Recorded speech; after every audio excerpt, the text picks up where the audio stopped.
बकरी को थोड़ी सी प्रॉब्लम ये होती है कि उसकी जो टांगें हैं ना, टांगों में उसके ना एक हम ना अपनी ज़ुबान में इसे कहते हैं नी हैग्रोमा, हैग्रोमा ऑफ नी, या फिर हीमाटोमा भी कहते हैं।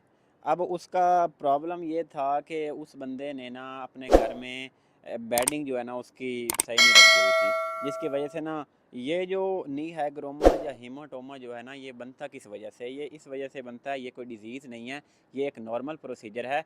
और ये बन इस वजह से जाता है कि जब एनिमल स्ट्रेस में आता है, उसकी जो सिटिंग प्लेस होती है ना, वो हार्ड फर्श होता है, और जानवर जब वो बैठता है तो उसके जो नी जॉइंट में जो ब्लड सप्लाई होती है ना, वो रुक जाती है।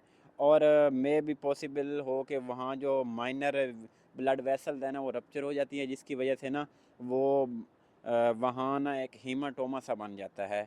और क्योंकि इसको जब पंक्चर करते हैं तो वो एक फ्लूइड सा निकलता है जो वाटरी होता है, मतलब ब्लड टिंज्ड होता है, वो फ्लूइड निकलता है, वो पस नहीं होती। तो ये बेसिकली सिर्फ़ और सिर्फ इसी वजह से बनता है कि प्रॉपर जो है ना आप इसकी बेडिंग सही नहीं करते। अब अगर ये आ जाए तो आपने फ़र्स्ट ऑफ़ ऑल तो घबराना नहीं है। आपने इसको हल करने की कोशिश करनी है। अब हल इसको कैसे करना है कि एक तो ये है कि आप ना इसको 2 तरीके हैं, या तो आप इसका सर्जिकल जो है ना करें, और दूसरा ये है कि आप इसको वैसे ही छोड़ दें। बेहतर ये है कि सर्जिकल जो है ना वो बेस्ट है। अब सर्जिकल में होता ये है कि फ़र्स्ट ऑफ़ ऑल जो है ना आप एक प्रॉपर वेटनेरियन से रब्ता करने की कोशिश करें, उससे कनेक्ट करें, वो आपको ना बेहतर बताएगा। और दूसरा ये है कि इसको आपने खोलना ऐसे है कि फ़र्स्ट ऑफ़ ऑल इसमें ना एक आपने छोटा सा पंक्चर करना है। पंक्चर करके फ़र्स्ट ऑफ़ ऑल इसमें ना जो भी फ्लूइड है उसको अच्छे तरीके से साफ़ करना है। जब फ्लूइड अच्छे तरीके से निकल जाता है, सेकंडली आपने एक प्रोडक्ट है टिंक्चर बेंज़ोइन के नाम से, वो आपने मार्केट से ले लेना है टिंक्चर बेंज़ोइन। तो उसको ना आपने इस पहले फ्लूइड को निकालना है, फिर आपने टिंक्चर बेंज़ोइन को इसके अंदर अच्छे तरीके से फ़िल कर देना है। फ़िल करके फिर आपने उसको बाहर निकाल देना है, अच्छे तरीके से हाथों से ना मसलना है।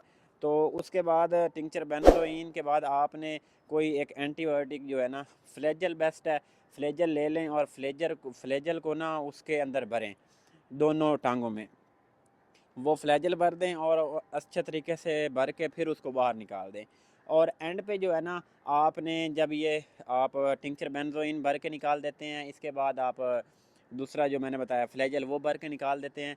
और लास्टली जो है ना, आपने एक एप्सम साल्ट के नाम से ना एक प्रोडक्ट आती है, एप्सम साल्ट मैग्नीशियम सल्फेट के नाम से भी आता है। आपने ना एप्सम साल्ट लेना है, और एप्सम साल्ट को ना आपने ना उसके अंदर से आपने वो चीज़ निकालनी है जो आपको मैंने ऑलरेडी बताई है, फ्लेजल निकाल के एप्सम साल्ट आपने उसके अंदर कंप्लीट भर देना है।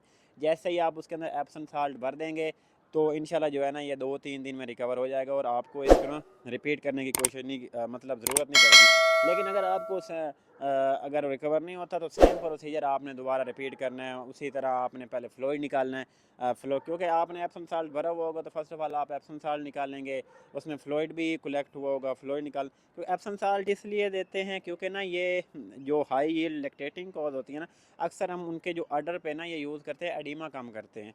तो बेसिकली ये एडीमा की मतलब ये है कि इससे ना ये एडीमा कम होता है, और ये मतलब इसकी फ्लूइड कम करता है। तो इस वजह से हम जो है ना ये एप्सम साल्ट यूज़ करते हैं।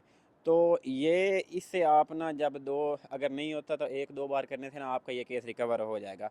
और अगर आपको मज़ीद इस और भी कोई कम्प्लेक्सिटी नज़र आती है, या फिर अगर आप मज़ीद इस केस के बारे में डिस्कस करना चाहते हैं तो मेरे से रब्ता करें जनाब। आप मेरा चैनल लाइक करें, सब्सक्राइब करें, और अगर आपको कोई ज़हन में सवाल आता है तो वो कमेंट करें, हम इंशाल्लाह कोशिश करेंगे आपको जवाब देने की, ठीक है। तो इसी से मुझे याद है, डॉक्टर वकास साइनिंग ऑफ।